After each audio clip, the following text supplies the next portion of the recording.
എല്ലാവർക്കും നമസ്കാരം. ആൻറ്റിവൈറസ് ലൈവിലേക്ക് സ്വാഗതം. ഇന്നത്തെ നമ്മുടെ വിഷയം എണ്ണവിലയും GST ആണ്, ജനറൽ സെയിൽസ് ടാക്സ്. അപ്പോൾ ഈ GST 2017 വരുമ്പോൾ അതിനകത്ത് നമ്മൾ കണ്ടിരുന്നൊരു കാര്യം എന്ന് പറഞ്ഞു കഴിഞ്ഞാൽ വൺ ഇന്ത്യ വൺ ടാക്സ് എന്നുള്ളതാണ്. അപ്പോൾ അത് പ്രധാനമായിട്ടും ഇൻഡയറക്റ്റ് ടാക്സുകളുടെ കാര്യത്തിൽ കേന്ദ്രത്തിൻ്റെയും സംസ്ഥാനത്തിൻ്റെയും പ്രധാനപ്പെട്ട 16 ടാക്സുകൾ ഇതിൽ സബ്സ്യൂം ചെയ്യും, ലയിപ്പിക്കപ്പെടും എന്നാണ് പറയുക. അപ്പോൾ അതിൽ പ്രധാനമായിട്ട് എക്സൈസ് ഡ്യൂട്ടി, കേന്ദ്രത്തെ സംബന്ധിച്ചുള്ള എക്സൈസ് ഡ്യൂട്ടി വരും, സ്പെഷ്യൽ എക്സൈസ് ഡ്യൂട്ടി വരും, എൻ്റർടൈൻമെൻറ്റ് ടാക്സ് വരും, അതേപോലെ cess, supply of goods and services related ആയിട്ടുള്ള എല്ലാ സെസ്സും അതിനകത്ത് വരും. അതേപോലെ സംസ്ഥാന ഗവൺമെൻറ്റിൻ്റെ വാറ്റ് വരും, സെയിൽസുമായിട്ട് ബന്ധപ്പെട്ട എന്തെങ്കിലും മറ്റ് ടാക്സുകൾ, ലോട്ടറി, അതേപോലെ തന്നെ എല്ലാത്തരം ടാക്സുകളും. അതായത് ഇപ്പോൾ GST വന്നു കഴിഞ്ഞാൽ അതിന് പുറത്ത് വേറൊരു ടാക്സ് എന്നുള്ള ഇൻകം ടാക്സ്, അത് ഡയറക്റ്റ് ടാക്സ് ആണ്. അല്ല, ഇൻഡയറക്റ്റ് ടാക്സുകളെല്ലാം കൂടെ ഏകീകരിക്കുക, ഒരു രാജ്യത്തിന് ഒരു ടാക്സ് സ്കീം എന്നുള്ളതാണ് GSTയുടെ അടിസ്ഥാനം. നമ്മുടെ സംസ്ഥാനത്ത് അല്ലെങ്കിൽ നമ്മുടെ രാജ്യത്ത് ഇപ്പോൾ ഉള്ള GST എന്ന് പറയുന്നത് പരമാവധി 28%. 40% വിഭാവനം ചെയ്തിട്ടുണ്ടെങ്കിലും അതൊരിക്കലും നമ്മൾ കോണ്ടംപ്ലേറ്റ് ചെയ്യുകയോ ഇംപ്ലിമെൻറ്റ് ചെയ്യുകയോ ചെയ്തിട്ടില്ല. ഈ 28% എന്ന് പറയുമ്പോൾ തന്നെ ലോകത്ത് GST നടപ്പിലാക്കിയ രാജ്യങ്ങളിൽ ഏറ്റവും കൂടുതൽ GST നിരക്കുള്ളത് ഇന്ത്യയിലാണ്, 28%. നിലവിലുള്ള നിരക്കിനെ കുറിച്ചാണ് ഞാൻ പറയുന്നത്. അർജൻറ്റീനയാണ് 2ാം സ്ഥാനത്ത്, 27%. ഫ്രാൻസ്, UK ഒക്കെ 20% ആണ്. സിംഗപ്പൂരിൽ 7% GST. ആ രാജ്യത്ത് മുഴുവൻ 7% ഇൻഡയറക്റ്റ് ടാക്സ് ഉള്ളത്. അപ്പോൾ ലോകത്ത് ഏറ്റവും കൂടുതൽ GST ഉള്ള ഇന്ത്യ ഇനി GST 28% നിന്ന് കൂട്ടും എന്ന് ഞാൻ ആദ്യമേ കരുതുന്നില്ല. കാര്യം അങ്ങനെ കൂട്ടുകയാണെന്നുണ്ടെങ്കിൽ നമ്മളുടെ ഇന്നത്തെ വിഷയത്തിൻ്റെ ഉത്തരം വളരെ ബുദ്ധിമുട്ടാണ്. അതായത് GSTയുടെ മാക്സിമം 28% ആണ് എന്നുള്ള ഒരു സങ്കല്പത്തിലാണ് എണ്ണവിലയും GSTയും തമ്മിലുള്ള ഒരു ബന്ധം പരിശോധിക്കാൻ സാധിക്കും. ഇപ്പോൾ എണ്ണവില GSTക്ക് കീഴിൽ കൊണ്ടുവന്നാൽ വില കുറയും എന്നുള്ള ഒരു വാദം. ആ വാദം എന്ന് പറയുന്നത് ഇപ്പോൾ ഒരു 44 രൂപയാണ് എണ്ണയുടെ ക്രൂഡ് ശുദ്ധീകരണ charge, dealership commission, transportation charge എല്ലാം കൂടെ ചേർന്നൊരു 44 രൂപ വരും. അതിൻ്റെ കൂടെ 28% എന്ന് പറയുമ്പോൾ ഒരു 16 രൂപയും കൂടെ ആഡ് ചെയ്യണം. അപ്പോൾ അങ്ങനെ വരുമ്പം അത് പപ്പാതി, ഈ 15 രൂപ അല്ലെങ്കിൽ 16 രൂപ പപ്പാതി 50% വീതം സ്റ്റേറ്റിനും സെൻറ്ററിനും കിട്ടും. അങ്ങനെ വരുമ്പോൾ അതിൻ്റെ പകുതി എന്ന് പറയുന്നത് ഒരു 7 രൂപ 80 പൈസയാണ്. ഞാൻ 101 രൂപ 1 ലിറ്റർ പെട്രോൾ എന്നുള്ള രീതിയിലാണ് ഈ കണക്ക് പറയുന്നത്. കാര്യം പെട്രോളിൻ്റെയും ഡീസലിൻ്റെയും വില ദിവസം തോറും മാറിക്കൊണ്ടിരിക്കുകയാണ്. അപ്പോൾ ഏതെങ്കിലും ഒരു കണക്ക് മനസ്സിലാവാൻ വേണ്ടി ഞാൻ 101 രൂപ എന്നുള്ളത് കഴിഞ്ഞ ആഴ്ചയിലെ കേരളത്തിലെ തിരുവനന്തപുരത്തെ പെട്രോൾ വില വെച്ചാണ് ഞാൻ പറയുന്നത്. അപ്പോൾ അങ്ങനെയാണെങ്കിൽ ഈ 15 രൂപയിൽ 7.8 രൂപയാണ് കേരളത്തിന് കിട്ടുക, 7.8 രൂപ ശരിക്കും കേന്ദ്രത്തിനും കിട്ടും.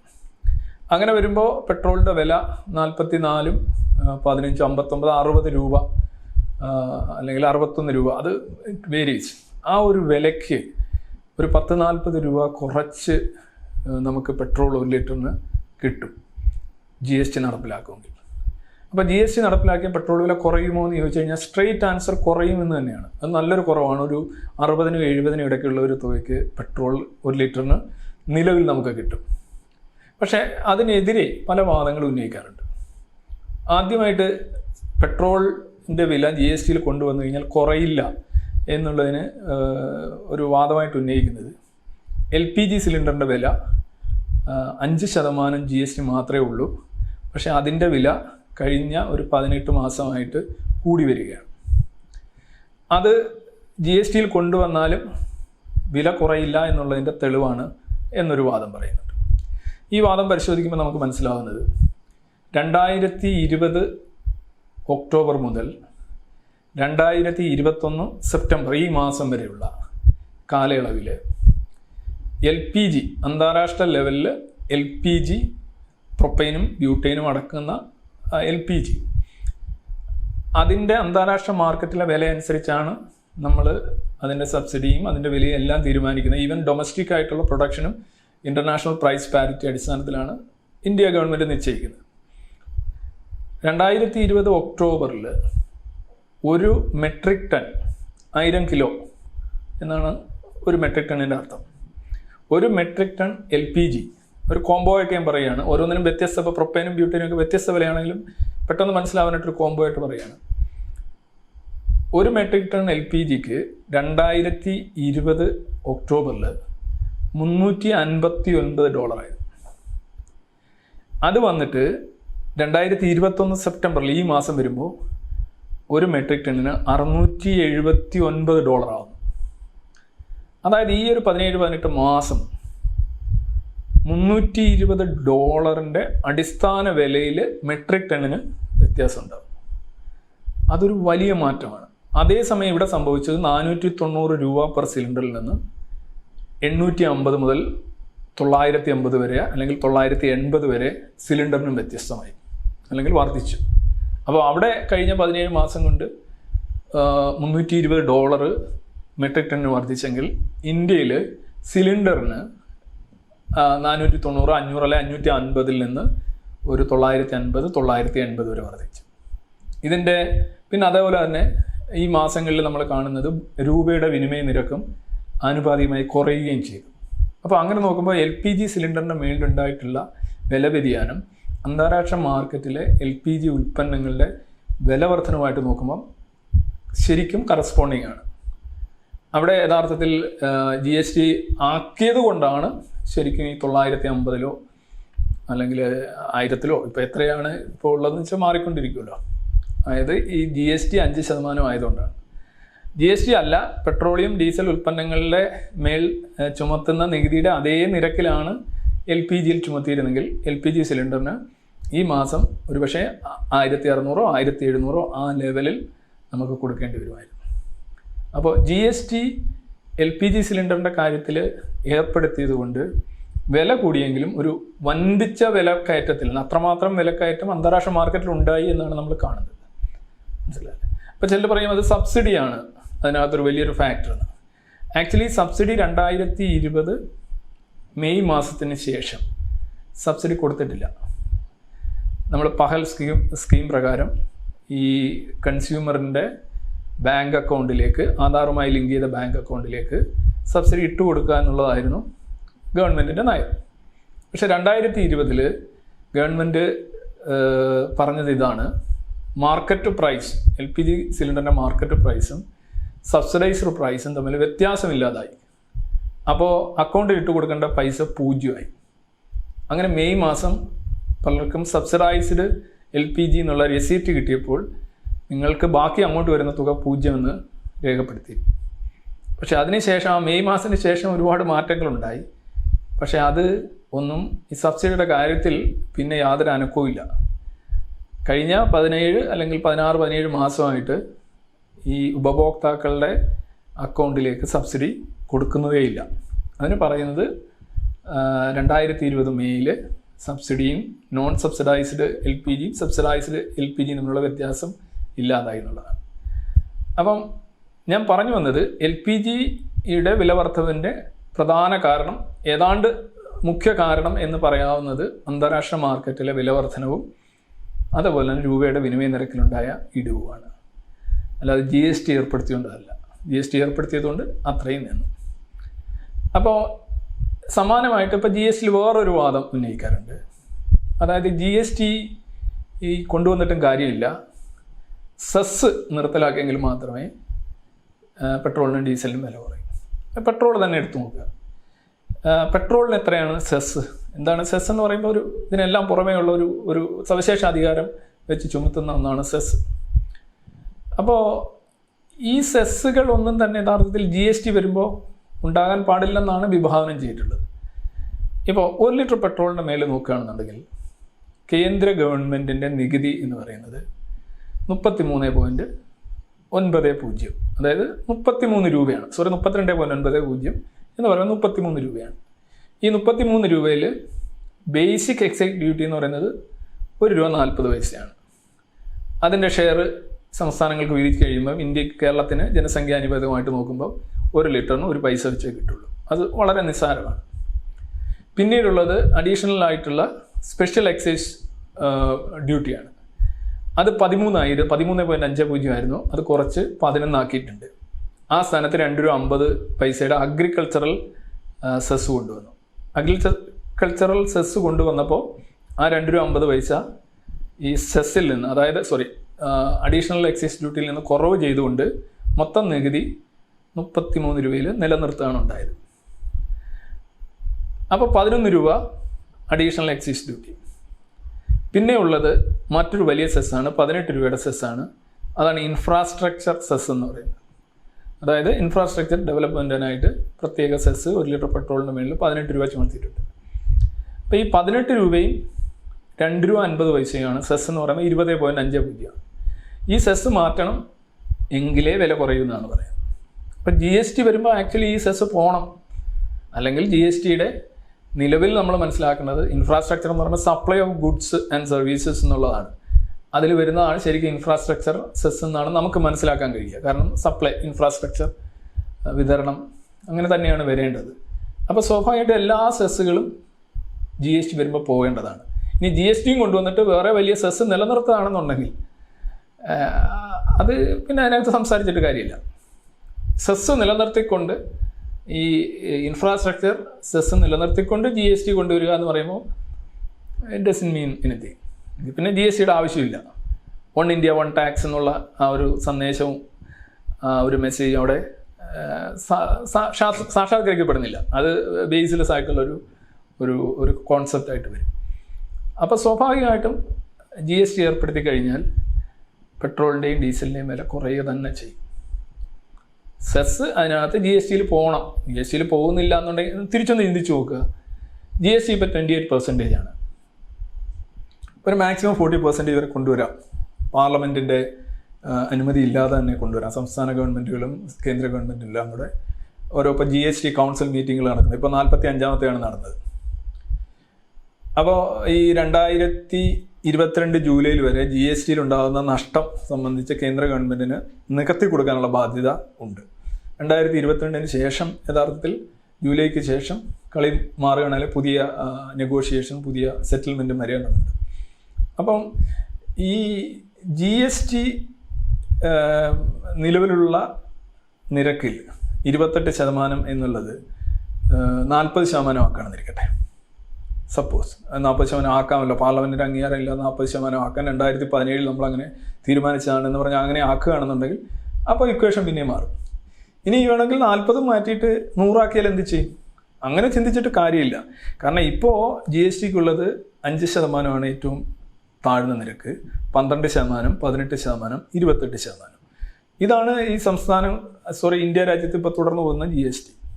അതിനകത്ത് ഒരുപാട് അങ്ങ് കൂട്ടി കഴിഞ്ഞാൽ പിന്നെ GST നടപ്പിലാക്കുക എന്ന് പറയുമ്പോൾ അപ്പോഴും അർത്ഥമില്ല. നമ്മൾ GST നടപ്പിലാക്കുക എന്ന് പറയുമ്പോൾ ഇപ്പം നിലവിലുള്ള സ്കീമിൽ പരമാവധി 28%, മറ്റ് ഇൻഡയറക്റ്റ് ടാക്സസ് എല്ലാം അതിനകത്ത് സബ്സ്യൂം അല്ലെങ്കിൽ അതിനകത്ത് ലയിക്കപ്പെടുന്നു എന്നുള്ള അവസ്ഥയിലാണ് GST നടപ്പിലാക്കണം എന്ന് നമ്മൾ പറയുന്നത്. അങ്ങനെ നടപ്പിലാക്കാതിരുന്നാൽ എന്ത് ചെയ്യുമെന്ന് ചോദിക്കുമ്പോൾ എങ്കിൽ പിന്നെ എന്തിനാണ് GST എന്നാണ് അതിനകത്ത് ചോദിക്കേണ്ടത്. അപ്പോൾ GST നടപ്പിലാക്കി കഴിഞ്ഞാൽ പെട്രോളിൻ്റെ വില കുറയും. അതുകൊണ്ട് അത് ആകില്ല എന്നൊക്കെ ഒരുതരം തൊടുന്യായങ്ങൾ, അങ്ങനെ ആയാൽ GST 100% ആക്കിയാൽ എന്ത് ചെയ്യും എന്നൊക്കെയുള്ള ചോദ്യങ്ങൾ നമുക്ക് തൽക്കാലം അതിനെക്കുറിച്ച് ഒരു പരിഗണിക്കേണ്ട കാര്യമില്ല. അങ്ങനെ ആയിക്കഴിഞ്ഞാൽ പിന്നെ GST എന്ന് പറയുന്നതിനകത്ത് അർത്ഥമില്ല. അപ്പോൾ ഇവിടെ ചോദ്യം, GST ഇപ്പോൾ ഒരു 2 ആഴ്ചയ്ക്ക് മുന്നേ പെട്രോളിനും ഡീസലും കൊണ്ടുവരാമെന്ന് സംസ്ഥാന ഗവൺമെൻറ്റുകളോട് കേന്ദ്ര ഗവൺമെൻറ് ഒരു നിർദ്ദേശം വെക്കുകയും സംസ്ഥാന ഗവൺമെൻറ്, കേരളം ഉൾപ്പെടെയുള്ള സംസ്ഥാന ഗവൺമെൻറ്റുകൾ അതിനെ എതിർക്കുകയും ചെയ്തു. മീറ്റിംഗ് കഴിഞ്ഞപ്പോൾ തീരുമാനിച്ചു ഇപ്പോൾ വേണ്ട. അപ്പോൾ ഈവൻ ചില BJP ഭരണകക്ഷി ഭരിക്കുന്ന UP പോലെയുള്ള സ്റ്റേറ്റുകളും ഈ GST കൊണ്ടുവരുന്നതിനെ എതിർത്തു. എന്തിനുകൊണ്ടാണ് GST കൊണ്ടുവരുന്നതിനെ എതിർക്കുന്നത് എന്ന് ചോദിച്ചാൽ വളരെ സിമ്പിളാണ്. GST കൊണ്ടുവന്നു കഴിഞ്ഞാൽ കേന്ദ്രത്തിൻ്റെയും സംസ്ഥാന ഗവൺമെൻറ്റിൻ്റെയും വരുമാനം വൻതോതിൽ കുറയും. ഇപ്പോൾ നോക്കുകയാണെന്നുണ്ടെങ്കിൽ 1 ലിറ്റർ പെട്രോളിന് കേരളത്തിൽ, തിരുവനന്തപുരത്ത് ഞാൻ കഴിഞ്ഞ ആഴ്ചയിൽ വില 101 രൂപ 30 പൈസ ഉണ്ടായിരുന്നു. അവിടെ 24.50, almost 25 rupees per petrol 1 litre പെട്രോളിന് കേരള ഗവൺമെൻറ് കിട്ടുന്നുണ്ട്. GST വന്നു കഴിഞ്ഞാൽ എന്ത് സംഭവിക്കും? 7 രൂപ 8 രൂപ. എത്ര രൂപയുടെ വ്യത്യാസം? ഒരു വലിയ ഒരു പ്രതിസന്ധിയിലേക്ക് കേരളം പോലെയുള്ള സംസ്ഥാനങ്ങൾ പോകും.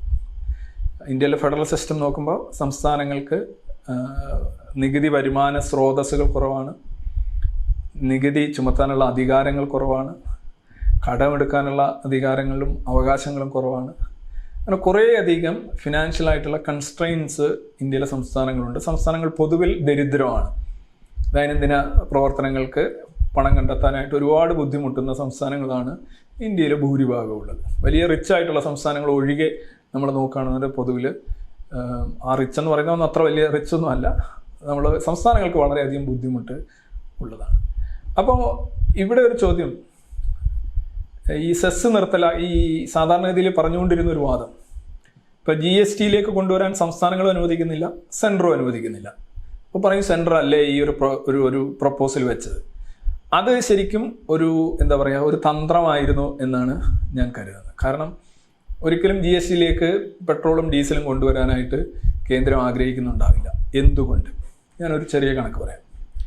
2014-15 ധനകാര്യ വർഷം LPG പെട്രോൾ ഡീസൽ എന്നുള്ള മൊത്തം ആനുവലായിട്ടുള്ള റവന്യൂ എന്ന് പറയുന്നത് 76,000 കോടി രൂപയായിരുന്നു. 76,000 കോടി രൂപ.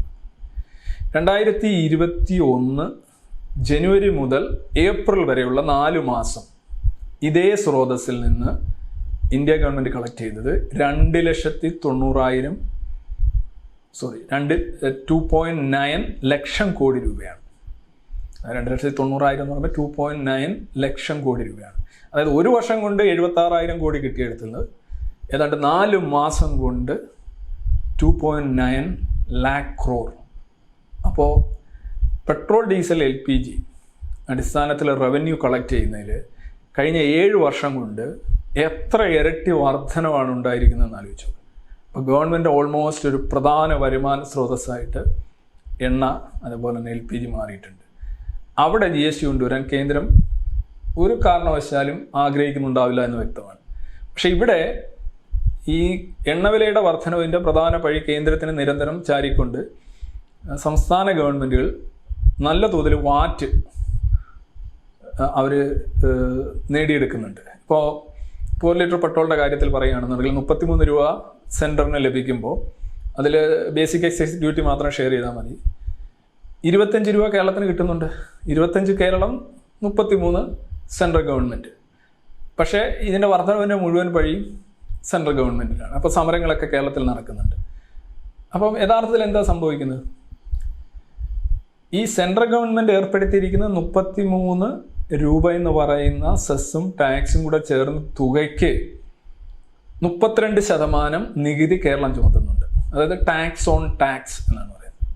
അതായത് കേന്ദ്രം ചുമത്തിയ നികുതി, അത് ഇൻഫ്രാസ്ട്രക്ചർ സെസ് ആവട്ടെ, കേന്ദ്ര ഇൻഫ്രാസ്ട്രക്ചർ സെസ് ചുമത്തുന്നു, അതിൻ്റെ മേളിൽ 32% നികുതി കേരളം ചുമത്തുന്നു. കേന്ദ്രം അഡീഷണൽ എക്സൈസ് ഡ്യൂട്ടി കൊണ്ടുവരുന്നു, അതിൻ്റെ 32% കേരളത്തിന് ലഭിക്കുന്നു.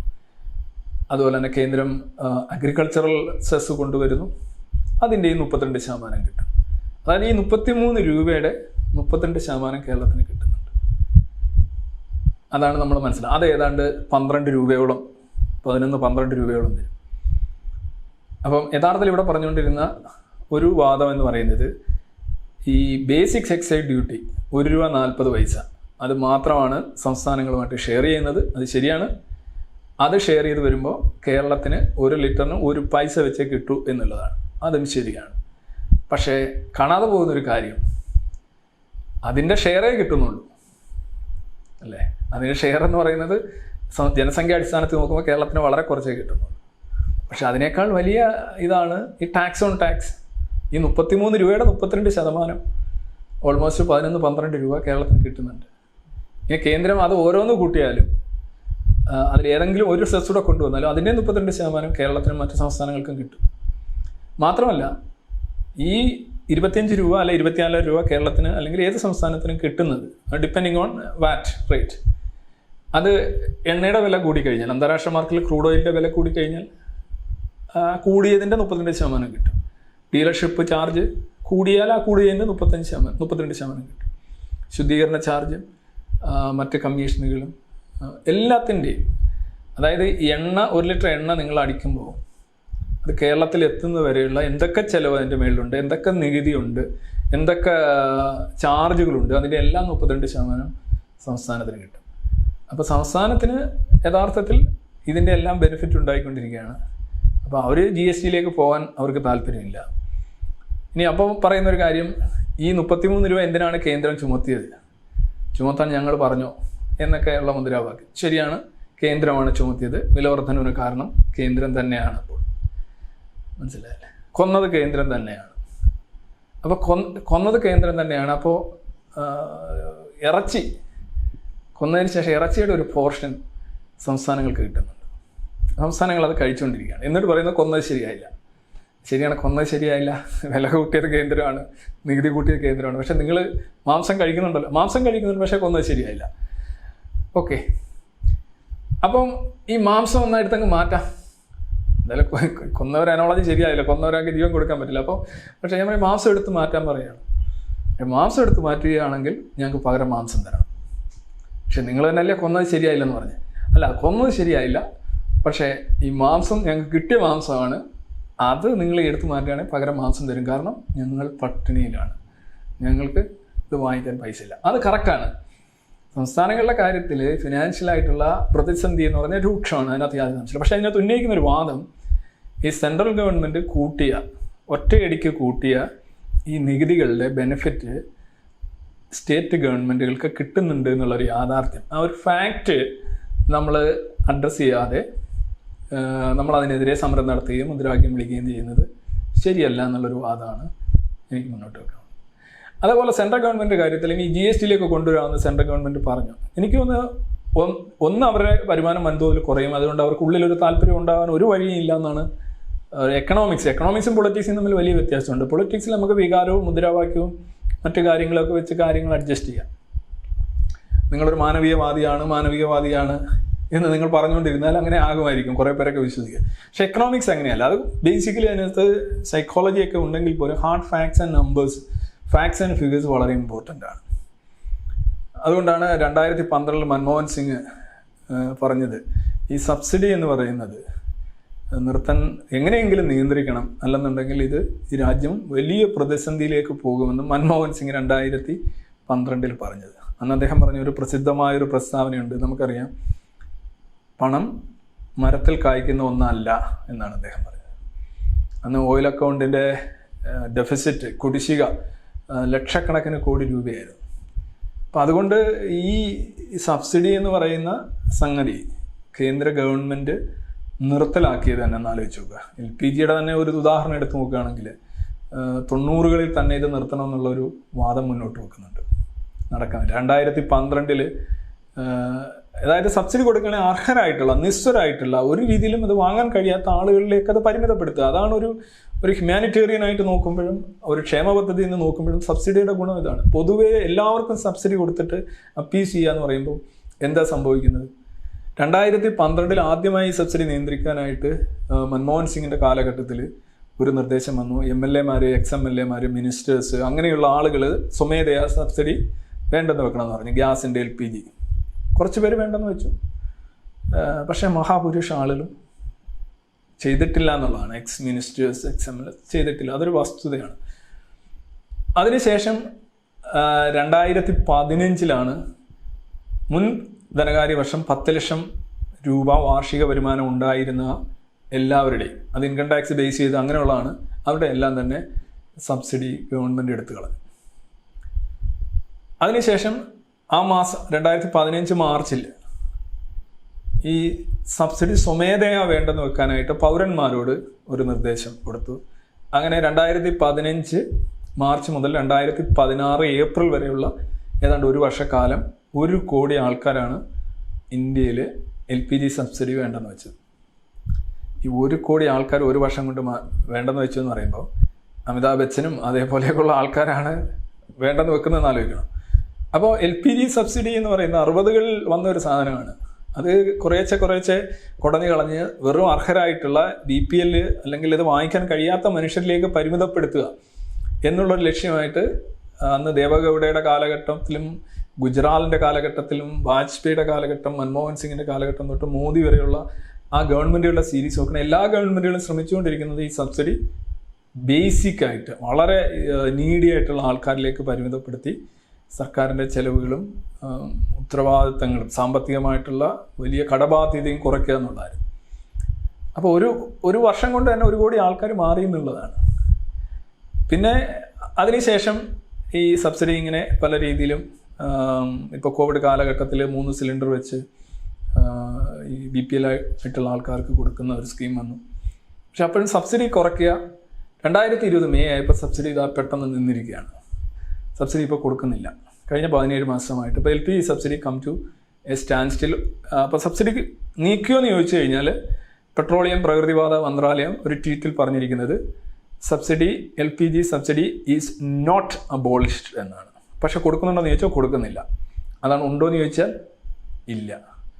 ഇല്ലേന്ന് ചോദിച്ചാൽ ഉണ്ട്. യഥാർത്ഥത്തിൽ പ്രാക്ടിക്കലി ഞാൻ മനസ്സിലാക്കുന്നത് LPG സബ്സിഡി എന്നുള്ളത് ഇന്ത്യയിൽ ഓൾമോസ്റ്റ് വളരെ ഒരുപക്ഷെ BPL ആ ലെവലിൽ മാത്രമായിട്ട് ചുരുങ്ങി ബാക്കിയുള്ളവരെ മഹാഭൂരിപക്ഷം വരുന്ന കൺസ്യൂമേഴ്സിൻ്റെയും സബ്സിഡി ഇല്ലാതാകുമെന്ന് തന്നെയാണ്. അപ്പം ഇത് ഒരു ബേസിക് ഫാക്റ്റാണ്. ഈ ഗവൺമെൻറ്റിൻ്റെ സംസ്ഥാന ഗവൺമെൻറ് ആയാലും കേന്ദ്ര ഗവൺമെൻറ് ആയാലും യൂണിയൻ ടെറിട്ടറിയിലുള്ള ഗവൺമെൻറ്റുകളായാലും ഗവൺമെൻറ്റുകളെല്ലാം തന്നെ പൊതുവിൽ ജനാധിപത്യപരമായി തിരഞ്ഞെടുത്ത് വന്നവയാണ്. അവർ സ്വാഭാവികമായിട്ടും ജനങ്ങളെ പ്രീണിപ്പിക്കുക എന്നുള്ളതാണ് ജനാധിപത്യത്തിലെ ഏറ്റവും സുതാര്യമായ അധികാരത്തിലേക്കുള്ള വഴിയും. അധികാരം നിലനിർത്താനും അത് തന്നെയാണ് വേണ്ടത്.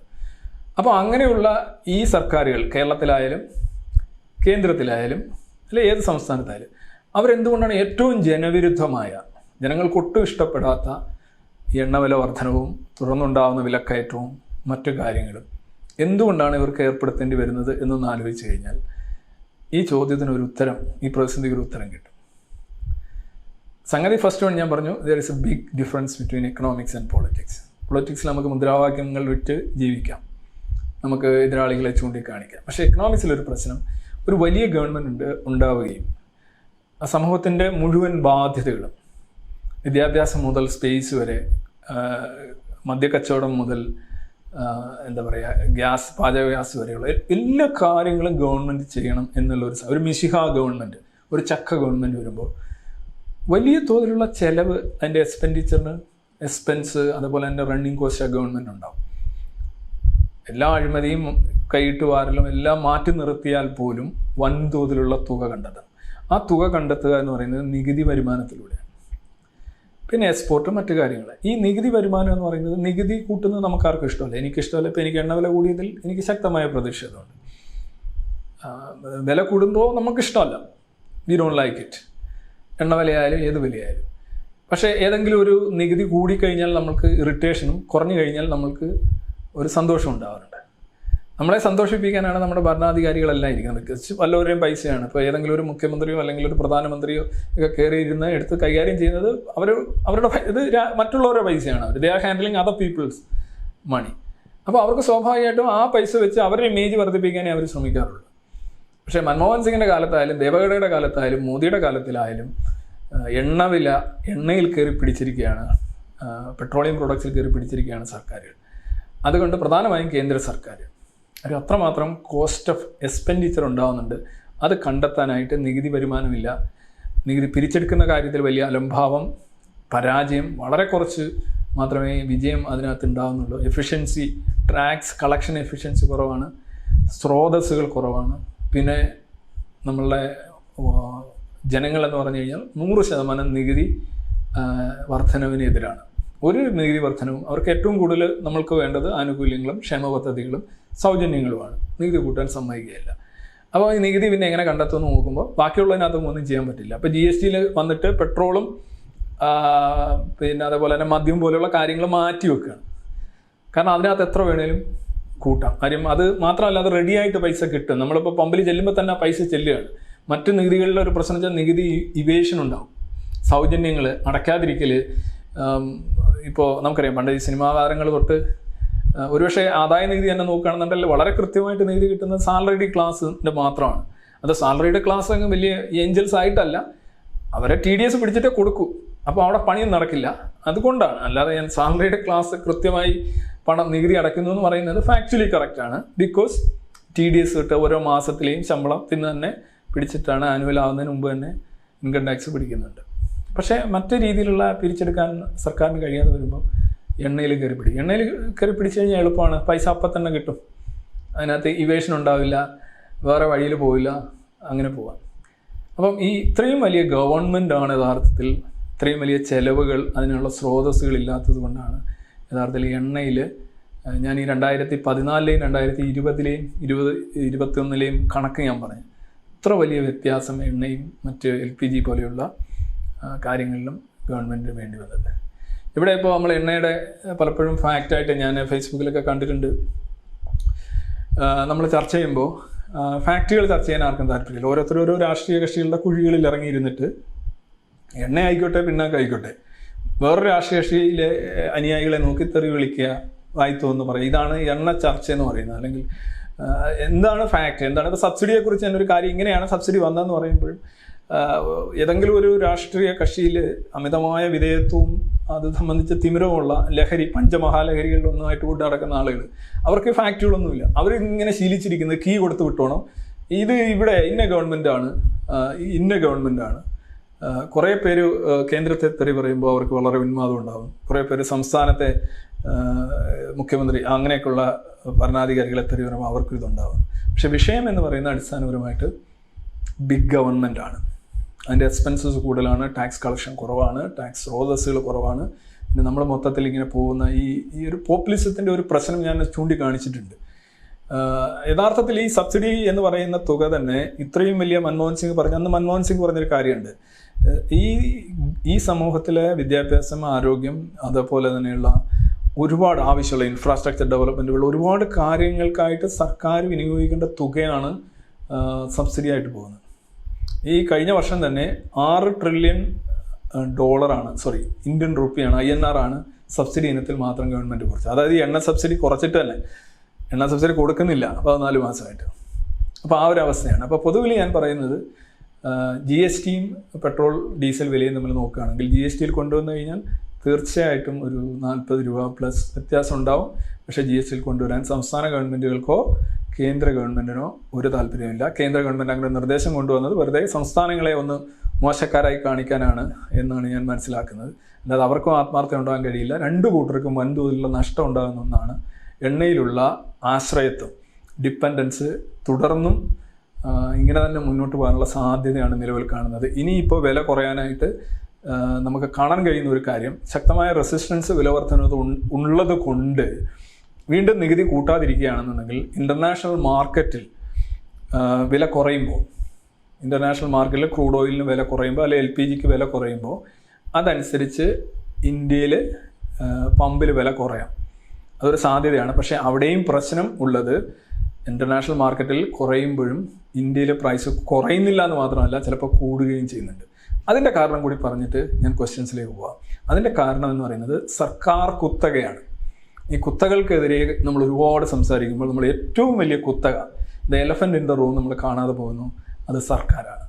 ഈ എണ്ണ കമ്പനികളിൽ ബഹുഭൂരിപക്ഷവും പൊതുമേഖലാ സ്ഥാപനങ്ങളാണ്. സർക്കാർ ഡിവോഴ്സ് ചെയ്തു പോയി എന്നൊക്കെയാണ് പറയുന്നത്. പക്ഷേ ഇപ്പോഴും ഡിവോഴ്സ് ചെയ്ത് പോയ ഭാര്യയുടെ കാര്യം അന്വേഷിക്കുകയും ഉത്തരവുകൾ ഇറക്കുകയും ചെയ്യുന്ന ഭർത്താവിനെ പോലെയാണ് ഇന്ത്യൻ സർക്കാർ ഇപ്പോഴും ഈ എണ്ണ കമ്പനികളുടെ മേൽ നിയന്ത്രണം ഏർപ്പെടുത്തിയിട്ടുള്ളത്. അതുകൊണ്ടാണ് തെരഞ്ഞെടുപ്പുകളൊക്കെ പലപ്പോഴും വരുമ്പോൾ നിങ്ങൾക്കറിയാം ആ പീരീഡിൽ എണ്ണവില വർധനവില്ല, എണ്ണവില സ്ഥിരമായി മുന്നോട്ട് പോകും.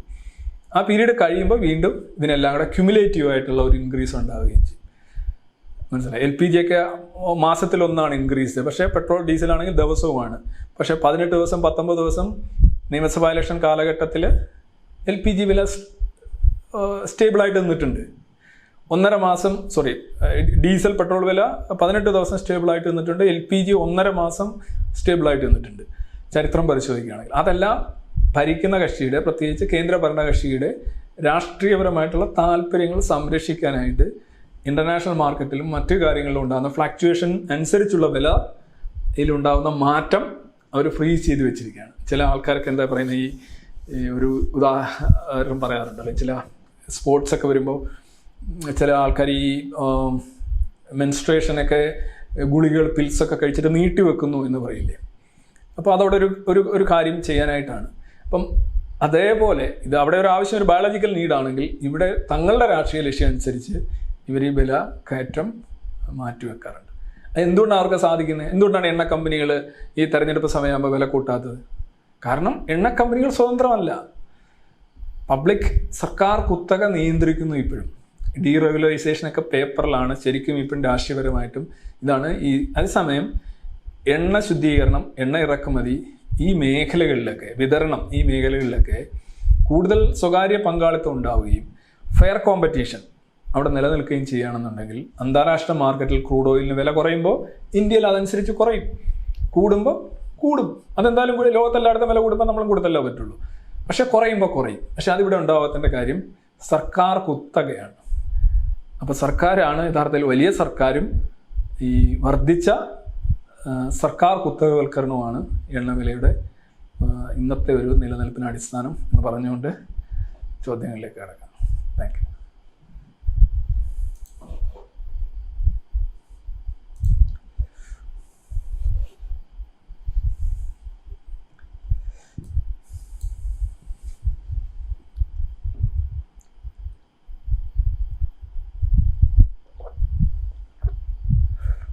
സാം ഹാരിസിൻ്റെ അത് അതിന് മുന്നേ കൊണ്ട് പറയാം അല്ലേ.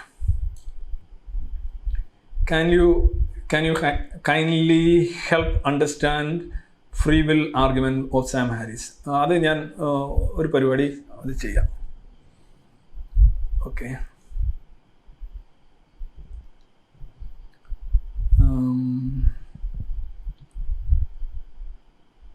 Do you think that children nowadays are over-pampered, which leads them not to control their emotions? In a way, I think so. They are over-pampered, and if they are over-pampered, what happens is they are not in control of themselves, and they fail themselves, and they become hyper-emotional and tense most of the times, chicken-hearted. I think it's not good for them. ഒരു competitive ആയിട്ടുള്ള ഒരു edge കുട്ടികൾക്കുണ്ടാണ്. ഞാനത് കഴിഞ്ഞ പ്രാവശ്യം സ്റ്റാലിൻ്റെ ആ ഒരു വിഷയത്തിൽ ഞാൻ പറഞ്ഞതാണ്. സർക്കാരിൻ്റെ വരുമാനത്തിൽ 90% കടവും എടുത്ത് ഗവൺമെൻറ് ഉദ്യോഗസ്ഥർക്ക് ശമ്പളം കൊടുക്കുന്നത് ശരിയാണോ? 3000 രൂപ വരുമാനമുള്ളവനും 2 ലക്ഷം രൂപ ഒരു ടാക്സ് ധാർമ്മികമാണ്. 3000 രൂപ വരുമാനമുള്ളവനും 2 ലക്ഷം ശമ്പളമുള്ളവനും ഒരു ടാക്സ് ധാർമ്മികമാണ്. ആദ്യത്തെ വരുമാനത്തിന് 90% കടവ് എടുത്ത് ഗവൺമെൻറ് ഉദ്യോഗസ്ഥർക്ക് ശമ്പളം കൊടുക്കുന്നത്. അതായത് ഗവൺമെൻറ് ഉദ്യോഗസ്ഥരുടെ ശമ്പളം കേരളത്തിൻ്റെ കാര്യമാണോ ഉദ്ദേശിച്ചത്, ഇന്ത്യയുടെ കാര്യമാണോ ഉദ്ദേശിച്ചത്? രണ്ട് കണക്കാണ്. ഇത് നമ്മൾ ഇതിലെ OLPP one India one pension scheme സമയത്ത് വളരെ കൃത്യമായിട്ട് ഇതിനെക്കുറിച്ച് പറഞ്ഞതാണ്. നിങ്ങൾ ഈ പറയുന്ന 90% കണക്ക് ശമ്പളവുമായി ബന്ധപ്പെട്ട് ശരിയല്ല. പിന്നെ ഉള്ളത് എന്താണ്, 3000 രൂപ ശമ്പളമുള്ള ആൾക്കും 2 ലക്ഷം രൂപ ശമ്പളമുള്ള ആൾക്കും ഒരു ടാക്സ്. അത് തെറ്റാണല്ലോ. അങ്ങനെയല്ലല്ലോ ടാക്സ് ഉള്ളത്. 3000 രൂപ ശമ്പളമുള്ള ആൾക്ക് ടാക്സേ ഇല്ലല്ലോ, ഇൻകം ടാക്സ് ഇല്ല. ഇൻകം ടാക്സ് ആണ്, ഇൻകമാണ് ഉദ്ദേശിക്കുന്നത്. പിന്നെ നിങ്ങൾ ഉദ്ദേശിക്കുന്നത് സെയിൽസ് ടാക്സ് ഒക്കെ ആണെങ്കിൽ സാധനങ്ങൾ വാങ്ങിക്കുന്നതിന് ഒരേ ടാക്സ് ആണ്. സാധനങ്ങൾ വാങ്ങിക്കുന്ന, ഇപ്പോൾ ഒരു കടയിൽ ചെന്ന് വാങ്ങിക്കുന്ന ഒരു സാധനം വാങ്ങിക്കുന്ന ഒരാൾ അയാളുടെ വരുമാനം എത്രയാണ് എന്നൊക്കെ നോക്കി ടാക്സ് ചുമത്താൻ പറ്റുമോ? ഇല്ല. ഇൻകം ടാക്സിൻ്റെ കാര്യത്തിൽ വലിയ വ്യത്യാസമുണ്ട്. പ്രോഗ്രസീവ് ടാക്സേഷനാണ് ഈ രാജ്യത്തുള്ളത്. 30% വരെ ടാക്സ് ഉണ്ടാവും. ഒരു പർട്ടിക്കുലർ ഐ തിങ്ക് 10 lakhന് മേളാണെങ്കിൽ സംതിങ് ലൈക്ക് അത്രയും വരും എന്നാണ് ഞാൻ മനസ്സിലാക്കുന്നത്. Can petrol price be reduced if court intervenes? Can the public raise a case against the rising fuel prices? അതായത് കോർട്ടിന് ഇടപെടാൻ കഴിയുമോ എന്നുള്ള ചോദ്യം. പെട്രോൾ, ഇത് 2 കാര്യങ്ങളുണ്ട് അതിനകത്ത്. അതായത് പെട്രോൾ ഡീസൽ പ്രൈസ് സാധാരണ ഇതിൽ ഒരു ഫെയർ ആയിട്ടുള്ള കോമ്പറ്റീഷൻ ഉള്ള ഒരു എക്കോണമിയിൽ ഈ ഇത്തരം പ്രൈസുകളൊക്കെ നിശ്ചയിക്കപ്പെടേണ്ടത് ഡിമാൻഡ് ആൻഡ് സപ്ലൈ വെച്ചാണ്. ഇപ്പം നമ്മൾ അതിനകത്ത് ഇടപെടുക എന്ന് പറയുമ്പോൾ എന്താ സംഭവിക്കുന്നത്? ഡിമാൻഡ് ആൻഡ് സപ്ലൈ മെക്കാനിസത്തിൽ നമ്മൾ ഇടപെടുകയാണ്. പ്രൈസ് മെക്കാനിസം ഒക്കെ കൊണ്ടുവന്നിട്ട് അതിനെ റെഗുലേറ്റ് ചെയ്യുമ്പോൾ ശരിക്കും സ്വതന്ത്രമായിട്ടുള്ള എക്കോണമിയുടെ ഫ്ലോ നമ്മൾ തടസ്സപ്പെടുത്തുകയാണ്. പക്ഷേ ഇങ്ങനെ തടസ്സപ്പെടുത്തുമ്പോൾ ഒരു സാധനം, ഇപ്പോൾ ഉദാഹരണമായിട്ട് വില കൂടുന്ന LPG സിലിണ്ടറിന് വില കൂടുമ്പോൾ നമ്മൾ സബ്സിഡി കൊടുത്ത് വില നിയന്ത്രിച്ച് നിർത്തുകയാണെങ്കിൽ ഈ സബ്സിഡിയും ഈ വിലക്കയറ്റം മൂലം ഉണ്ടായ വിലയും തമ്മിലുള്ള കൊടുക്കുന്ന വിലയും യഥാർത്ഥ വിലയും തമ്മിലുള്ള വ്യത്യാസം ഗവൺമെൻറ് എണ്ണ കമ്പനികൾക്ക് കൊടുക്കേണ്ടി വരും. ഇത് തന്നെ എല്ലായിടത്തും ചെയ്യേണ്ടി വരും. അപ്പോൾ വൻതോതിലുള്ള പണം ഗവൺമെൻറ് കണ്ടെത്തണം. ഇപ്പോൾ ഏതെങ്കിലും ഒരു വില പിടിച്ചു നിർത്തണമെങ്കിൽ വേറെ എവിടെന്നെങ്കിലും പൈസ കൊണ്ടുവരണം. അപ്പോൾ പൈസ അല്ലെന്നുണ്ടെങ്കിൽ നോട്ടടിച്ചിറക്കണം. നോട്ടടിച്ചിറക്കി കഴിഞ്ഞാൽ സ്വാഭാവികമായിട്ട് ഇൻഫ്ലേഷൻ അങ്ങനെയുണ്ട്. അല്ലെന്നുണ്ടെങ്കിൽ കടം വാങ്ങിക്കണം. കടം വാങ്ങിച്ചു കഴിഞ്ഞാലുള്ള പ്രശ്നം എന്ന് പറഞ്ഞു കഴിഞ്ഞാൽ ഇൻട്രസ്റ്റ് കൊടുക്കണം, മുതൽ തിരിച്ചടയ്ക്കണം. അപ്പോൾ ഇൻഡിസിപ്ലിൻ്റെ ഒരു പ്രശ്നം വരും. പണ്ട് സ്വർണ്ണങ്ങളൊക്കെ കൊണ്ടുപോയി പണയം വെച്ച ഓർമ്മയുണ്ടല്ലോ. അപ്പം ഈ ഇൻ്റർനാഷണൽ മാർക്കറ്റിലുള്ള വില വ്യത്യാസം ഇപ്പോൾ ഒരു ആഗോളവൽക്കരണത്തിൻ്റെ കാലഘട്ടമാണ്. ഇവിടെ കോടതി ഇടപെട്ടുകൊണ്ട് ഈ പ്രൈസ് കുറയ്ക്കുകയാണെന്നുണ്ടെങ്കിൽ ഇൻ്റർനാഷണൽ മാർക്കറ്റ് പ്രൈസ് കൂട്ടുന്നു, നല്ല കൂടി വരുന്നു. അപ്പോൾ നമ്മളിവിടെ പ്രൈസ് കുറയ്ക്കുക അല്ലെങ്കിൽ സ്ഥിരമായിട്ട് നിർത്തുകയാണെന്നുണ്ടെങ്കിൽ ഗവൺമെൻറ്റിൻ്റെ മേളിൽ അത് ഇന്ത്യ ഗവൺമെൻറ് ആയാലും ഏത് ഗവൺമെൻറ് ആയാലും വലിയ തോതിലുള്ള പ്രഷർ വരും. അവർ അമിതമായിട്ടുള്ള ഇൻകം വേറെ ഏതെങ്കിലും സ്രോതസ്സിൽ നിന്ന് കണ്ടെത്തണം. നികുതി വരുമാനം ഏതെങ്കിലും ഒന്നീ കടം വാങ്ങിക്കണം, നോട്ടടിച്ചിറക്കണം, അല്ലെങ്കിൽ നികുതി വരുമാനം. അതല്ലാതെ വേറെ മിറക്കിൾസ് ഒന്നും അവിടെ ഇല്ല. അങ്ങനെ കണ്ടെത്തിയേ പറ്റൂ. അല്ലെങ്കിൽ ജനങ്ങളെല്ലാം കൂടെ സംഭാവന കൊടുക്കണം. അത് തന്നെയല്ലേ നികുതി. എങ്ങനെയാണ് ഈ പൈസ ഒപ്പിക്കുക? അപ്പോൾ അതിനകത്ത് കോർട്ട് ഇടപെട്ടുകൊണ്ട് പെട്രോളിൻ്റെയും ഡീസലിൻ്റെയും നികുതി കുറയ്ക്കുക എന്ന് പറയുമ്പോൾ ഒരുപക്ഷെ അത് വേണമെങ്കിൽ സാധിക്കുമെന്ന് എനിക്കറിയില്ല. അതൊരു ജുഡീഷ്യൽ ആക്ടിവിസത്തിൻ്റെയൊക്കെ പരിധി വിട്ടുപോകുന്നൊരു കാര്യമായിട്ട്, അതായത് ഒരു എക്കോണമിയിൽ കോർട്ട് ഇടപെടുന്നതിനെക്കുറിച്ച് എനിക്കത് ഒരു വ്യക്തമായ എത്രമാത്രം അത് ശരിയാണ് എന്നുള്ളതിനെക്കുറിച്ച് എനിക്ക് സംശയമുണ്ട്. പക്ഷേ ഇത് കുറച്ച് കഴിഞ്ഞാൽ നമുക്ക് നേട്ടം ഉണ്ടാവും, ജനങ്ങൾക്ക് നേട്ടം ഉണ്ടാവും. പക്ഷേ ആ ഒരു ഗ്യാപ്പ് വേറെ എവിടെയെങ്കിലും പ്രതിഫലിക്കും എന്നുള്ള കാര്യത്തിൽ സംശയമില്ല. ഇവിടെ ചെയ്യാനുള്ളത് എണ്ണ കമ്പനികളെ സ്വതന്ത്രമാക്കുക, സ്വകാര്യ പങ്കാളിത്തം കൂടുതൽ കൊണ്ടുവരിക, ഫെയർ കോമ്പറ്റീഷൻ ഉറപ്പുവരുത്തുക, ക്രോണീസം അവോയ്ഡ് ചെയ്യുക, ഇൻ്റർനാഷണൽ മാർക്കറ്റുമായിട്ട് ബന്ധിക്കുക. അങ്ങനെ ബന്ധിച്ച് പോകുമ്പോൾ അവിടെ കൂടുമ്പോൾ കൂടട്ടെ, കുറയുമ്പോൾ കുറയട്ടെ. ഇതാണ് നമുക്ക് ചെയ്യാനുള്ളത്. അതുപോലെ തന്നെ ആഭ്യന്തരമായിട്ടുള്ള എണ്ണ നിക്ഷേപങ്ങൾ കൂടുതൽ കണ്ടെത്തുകയും ഈ ഇൻ്റർനാഷണൽ പ്രൈസ് പാരിറ്റി എന്നുള്ളത് മാറ്റിയിട്ട് 2 രീതിയിൽ എണ്ണ വെക്കാനായിട്ടുള്ള ഒരു ശ്രമം. പക്ഷേ അതിനകത്തും ഒരുപാട് അതൊരു ദിവസം ഇരുന്ന് മുഴുവൻ ഡിസ്കസ് ചെയ്യാൻ ഇൻ്റർനാഷണൽ പ്രൈസ് പാരിറ്റിയുടെ പ്രോസ് ആൻഡ് കോൺസ്, എന്തുകൊണ്ടാണ് ഇന്ത്യ അങ്ങനെ സ്വീകരിക്കുന്നത് എന്നുള്ളത് ഒരു പ്രത്യേകം ചർച്ച ചെയ്യേണ്ട ഒരു വിഷയമാണ്. എണ്ണവില കുറയാൻ സമരങ്ങൾ നടത്തേണ്ട കാര്യമുണ്ടോ? എണ്ണവില കുറയാൻ പണ്ട് നമ്മൾ ഹർത്താലുകളാണ് നടത്തിക്കൊണ്ടിരുന്നത്. എന്നിട്ട് ഇപ്പോൾ സമരങ്ങളിലേക്ക് മാറി എന്നുള്ളത് ഇതൊക്കെ ആരെയൊക്കെയോ ബോധ്യപ്പെടുത്താനും കാണിക്കാനും ഒക്കെ ചെയ്യുന്ന കാര്യങ്ങളാണ്. ഞാൻ പറഞ്ഞ എണ്ണവില എന്തുകൊണ്ടാണ് കൂടുന്നത് എന്ന് ഞാൻ പറഞ്ഞു കഴിഞ്ഞു. സർക്കാരിൻ്റെ വേറെ വരുമാന സ്രോതസ്സുകൾ, ഇപ്പോൾ തന്നെ കോവിഡും ഒക്കെ ആയതുകൊണ്ട് അതൊരു യാഥാർത്ഥ്യമാണ്. സമരം നടത്താമെന്ന് ചോദിച്ചാൽ സമരം നടത്താം, മുദ്രാവാക്യം വിളിക്കാം, പരസ്പരം മാറി നിന്ന് ചേരി തിരിഞ്ഞ് രാഷ്ട്രീയ കക്ഷികൾ തെറി പറയാം. അതുകൊണ്ട് ഒരു വിഷയം പരിഹരിക്കപ്പെടുമെന്ന് എനിക്ക് തോന്നില്ല. A question on bribe giving and taking bribes are crimes. Is it a balanced rule? Should it not be that only taking bribe is a crime? A person giving bribe is not committing a crime, right? A person giving bribe is not committing a crime, right? I don't think so. How can you say that? You are giving bribe and you are not committing a crime? And if you are a believer, a religious person, this logic is good and fine for you. Very much I say. Because this is what the religious people do. They pray, they sing the glory of their Almighty, and they offer so many, valivard, nurtures and all those kind of things. These are bribes actually. അതൊരു മതധാർമ്മികതയിൽ നിന്നാണ് ചോദ്യം വരുന്നത്. പുകഴ്ത്തുക, മണിയടിക്കുക, കൈക്കൂലി കൊടുക്കുക, എന്നിട്ട് നേട്ടം സ്വന്തമാക്കുക. കൈക്കൂലി വാങ്ങിക്കുന്ന ആളാണോ കുറ്റക്കാരൻ? കൈക്കൂലി എന്ന് പറയുന്ന ഒരു സംഗതി തുടങ്ങണമെങ്കിൽ കൈക്കൂലി കൊടുക്കുന്നവൻ ആദ്യം ഉണ്ടാവണം. കോഴിയാണോ കോഴിമുട്ടയാണോ എന്ന് പറയുന്നോണം. കൈക്കൂലിയുടെ തുടക്കം കൈക്കൂലി കൊടുക്കാൻ ആഗ്രഹിക്കുന്നവനാണ്, വാങ്ങാൻ ആഗ്രഹിക്കുന്നവനല്ല. ഒരാൾ കൈക്കൂലി കൊടുക്കാൻ തയ്യാറല്ലെന്നുണ്ടെങ്കിൽ വാങ്ങാൻ ആഗ്രഹിക്കുന്ന ആളുകൾ, അവർക്ക് കവർച്ച മാത്രമേ പിന്നെ സാധിക്കുള്ളൂ, അല്ലേ? അതാണ് നിങ്ങൾ മനസ്സിലാക്കേണ്ടത്. അപ്പോൾ അതുകൊണ്ടൊരു കുറ്റമല്ല എന്നുള്ള താങ്കളുടെ വാദത്തോട് വളരെ വിനീതമായി ഞാൻ വിയോജിക്കുകയാണ്.